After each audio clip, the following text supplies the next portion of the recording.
গণতন্ত্রের বিকল্প নেই। আগামী নির্বাচনের উপর নির্ভর করছে দেশের রাজনৈতিক এবং অর্থনৈতিক ভবিষ্যৎ, বললেন বিএনপির মহাসচিব মির্জা ফখরুল ইসলাম আলমগীর।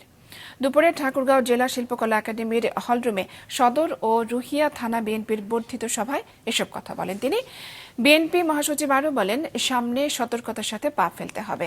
রাজনৈতিক ভুল করার কারণে ফ্যাসিস্টদের কবলে পড়া যাবে না, আর ফ্যাসিস্ট দেখতে চায় না এই দেশের মানুষ।